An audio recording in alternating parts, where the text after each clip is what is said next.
Part 3 of the Clark log home, Clark's creation. And they're cleaning up sawdust. Tammy and Sharon. And we're getting ready to put the front log on, the 5th round. Charlie's getting a little full of hair. It's right out of there. We'll take a look at that snap block at the bottom of the pole in there. Nick up here giving directions. He'll say there somewhere. Coming right up on that pole we put there.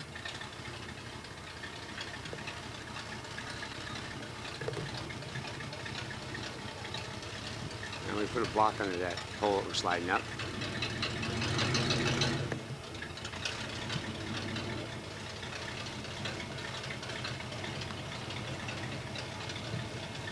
And up onto the wall.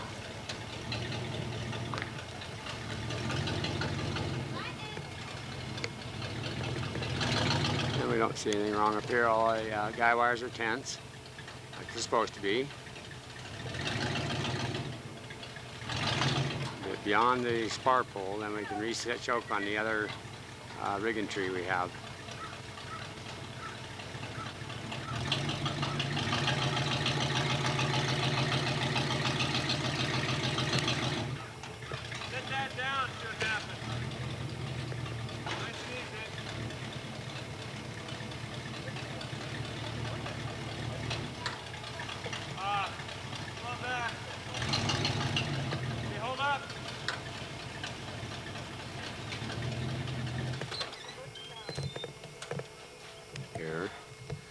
They're going to switch the rigging to this tree spar pole. They'll have a tree spar pole here where they've got a snatch block right up in there, and right there, see, he's taking out the end and he's going to hook it onto the strap that's on the log there. That'll give it a more straighter pull along this front wall. So we're accommodating both rigging outfits here. Use one up part way and switch the other one. We're real fortunate that we had kept this big tree around for using for rigging. They're going to attach it there now. There's no one back in the way back there. That log can roll off the wall onto them. You got to be careful in situations like this. That log is just balanced there right now with just the sitting on the wall with its own weight. Could roll off and get somebody to stand over in that direction, so make sure nobody's around over there. Well, it's hard to see up there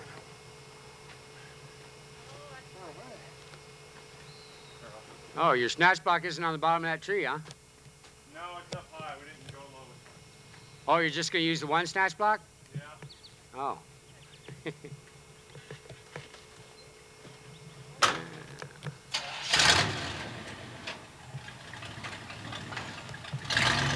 Cable's not very long.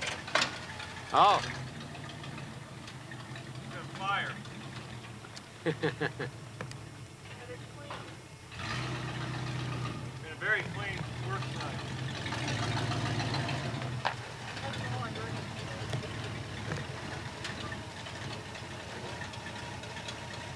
Real gently. Let's see there. Two snatch block down to that log. And I'll just make sure that they don't move it too fast where it will slip off the wall.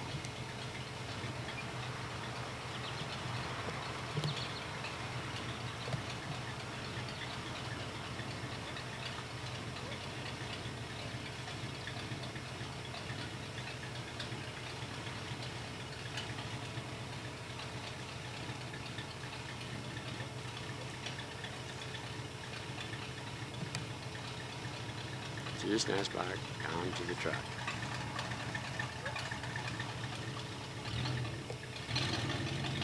And pull it straight over the wall.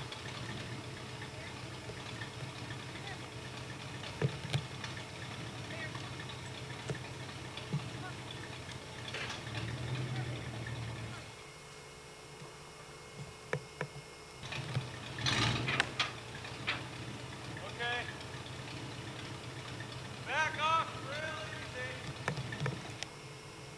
He said back off real easy.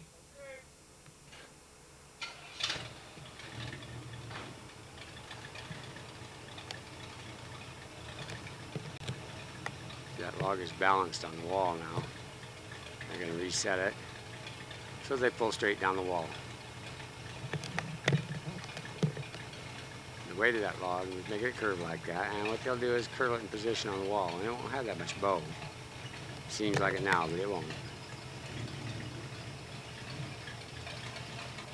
By the time they slip it up on this other wall over here, it should be okay. I'll hook you back further now. You hook further back down the log now, probably towards the center. You're gonna hook it back further? Yeah, as far as I can get it. Manly! Yeah, they're man-eaters. Manly, yes, but we like them too. Real men play with logs. Happiness is a tight notch. Yeah, anybody can go out in the woods and follow them. It's people that handle them like this that can really do the work.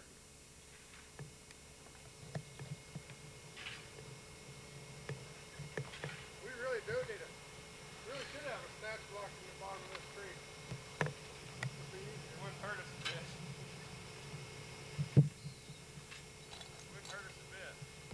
Mufflers on my tractor probably could cut it down loose. Huh? Mufflers on my tractor would be better. Huh? Yeah, right. All. And you notice nobody's been doing any hard work here. It's all been the vehicles doing the work. You don't want to do this yourself. Just let your vehicles do all the work. They'll get it there. You just keep re-rigging and keep redoing things, and it'll come.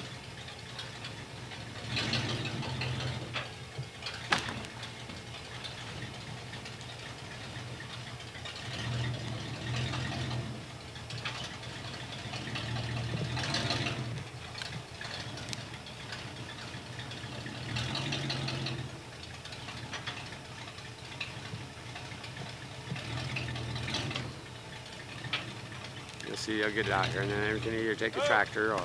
Oh, back off. Okay, Nick, if you take that strap, put it right up the tip there, it should lift it right up in the air and over it. Yeah, you got it. They put the strap right here on the end. The height there is enough to lift it right up over that log and right on the rest of the way. Who now? He's going to put the strap right up on the nose of it, and that nose of it will lift it right up over the top of that other end log. All right. Now, that would be nice to have a snatch block down here. Yeah.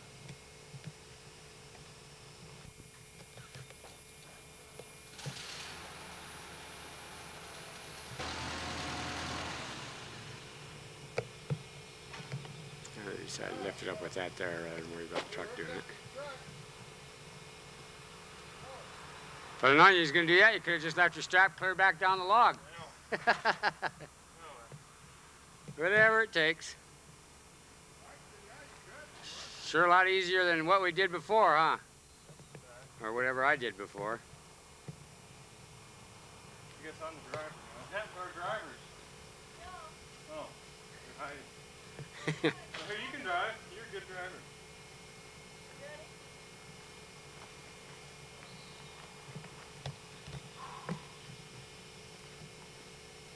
A couple more chiefs, and or a couple more Indians instead of more chiefs, huh?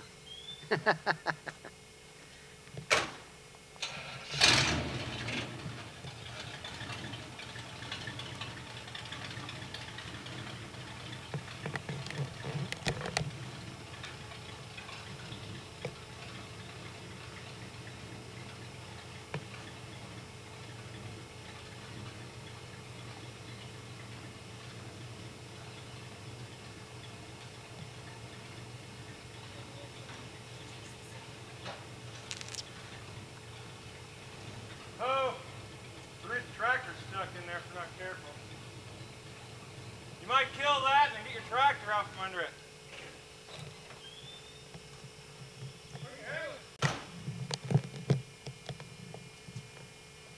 Tractor under? Yeah. Bummer. Maybe I can put it.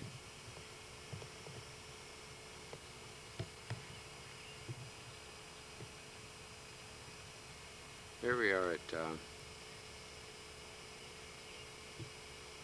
6 rounds high, actually 5.5 rounds high on the short wall, 6 rounds high on the back wall.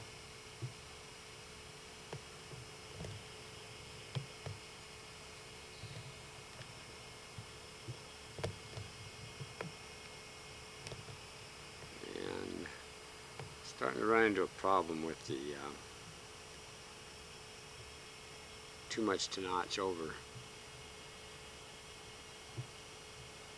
Down here, and here, and over here. On this next log, when it gets rolled down, it's going to be too much notch over.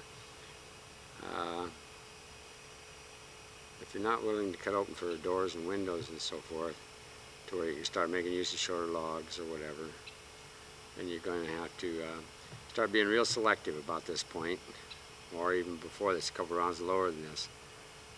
And make sure that you're using the largest log over the most meat all the way up. And those methods that we taught originally, you got to keep that sequence going all the time. The biggest log over the most to be notched over. If this one has the most meat above, then you want the biggest log here. So the next one down. If you got the least amount of meat there, then you put the smaller log there. So these are things you got to keep control of all the time. And you got to use economy. You're building with your own logs off your own place, and generally you don't have quite all the perfect logs you want. So you're going to have to start intermixing all along these oddball logs that you don't think will quite make it, or might not be just right. You can't stick with perfect logs all the time. You're going to have to change and start making use of your scrappy logs and different types of things. Always count and make sure you got plenty in the woods, plenty of extras. Make sure you got 4 or 5 extras. Got your log wall logs, your ceiling joists, your purlins, your ridge poles. Make sure you got them down on paper pretty much how many you need, and make sure you fall a couple of extra of everything to account for any time where you just can't use the logs you want to use.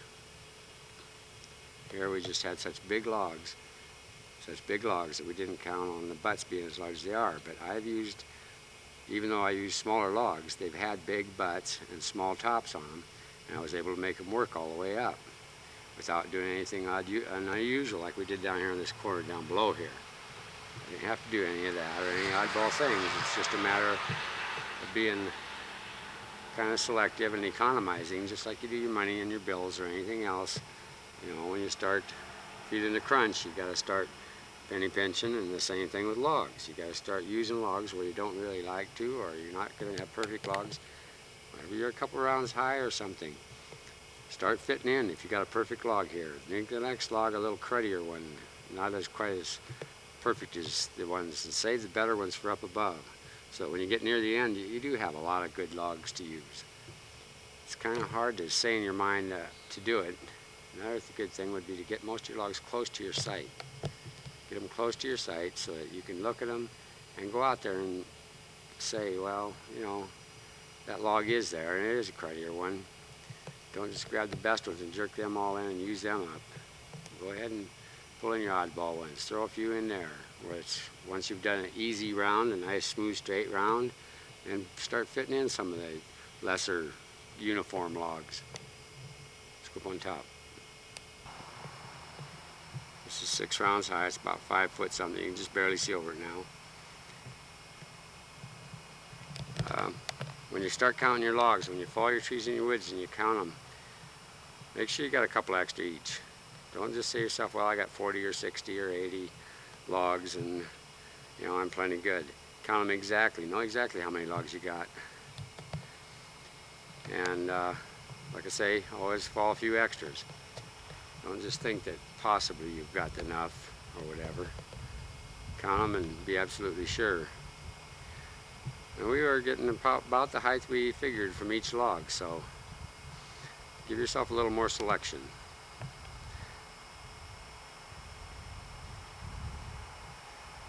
It's easy for me to say now that I'm telling you these mistakes or these shortcomings so that you don't have to go through them. Make sure that you got plenty of extra logs. Double count them. Get them in sight where you can see them and where you can kind of sort through them. Throw in the smaller ones. It can be done. It's just that you don't want to get yourself an anxiety attack in the middle of this whole thing. The rain felt pretty good. Had to sweep out a lot of water out of there. I don't know what we could have done otherwise, probably drilled some holes too, but then we'd have to plug them later.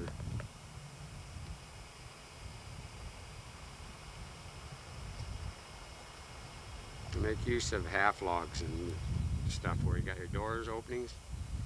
Cut your length out, or you maybe use 2 logs. Maybe 1 log this side of the door and a different log for the other side of the door. Use up scrap logs that you have around. Start doing that before you see you coming into problems. Now you can see we put another guy wire up there. I don't know if we showed it on the film before. Coming off over this way. So we can pull with that guy wire almost from anywhere.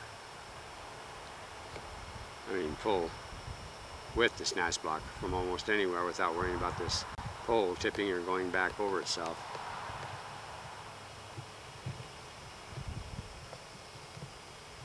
It seems to be working real well. We'll be getting up the ceiling joist for too long. Everything is pretty much repetitious here, just to take and make sure you get plenty of extra logs. All your logs close here to site and laid out along here, out in the field, up the hill or whatever. Have them off the side so they're out of your way so you can pull in the logs you want, but at least have them close enough so you aren't afraid to take the time off to get off the wall and go look and pick a little log that's a little closer to what you need rather than just grabbing your best ones and using them. So you can have your selection here closer to hand. Because once you get to rolling like this, you're going to want to keep on moving, and it's easiest to grab the biggest logs and the nicest ones. Well, you're going to have to restrain yourself from that, especially when you use logs off your own place and you never know if you have quite enough. So, get them where you can see them. Do something with them. And you can use crooked logs. But you get off to the side and that log looks like it's perfectly, get off here a ways. And you can see it. It fits in. Ain't bad at all. When you're standing inside of a room or looking at it from the side, you don't notice that. The V-notch takes care of it, and it's got plenty of support all the way along because that V-notch is grabbing all the way down the log. It's a handcrafted home like this, you'll have these things and learn to live with them and like them. We'll crawl up on there and take a look at this V-notch. There's notch work.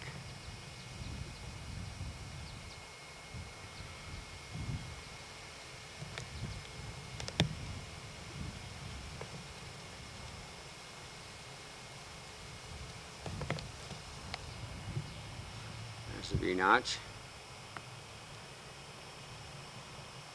One thing you always want to do, you want to be sure that you buff down these knots. Buff down all these big knots on here so that when you do scribe, that you aren't taking the knots off later and leaving a void in where your V-notch sits down. Get this dressed up, cleaned up a little bit so that it's easier to scribe and better fitting. Down there you can see how I tunneled it for the full scribe look on the ends.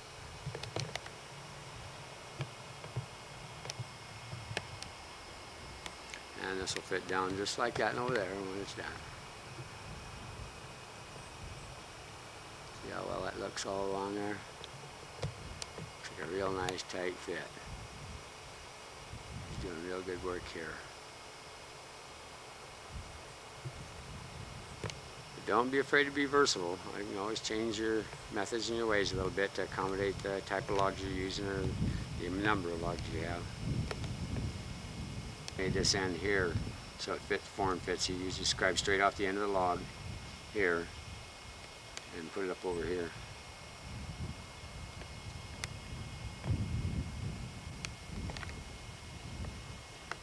He dished his notches out real good. He gets a real nice fit on these notches. They sit down real well because he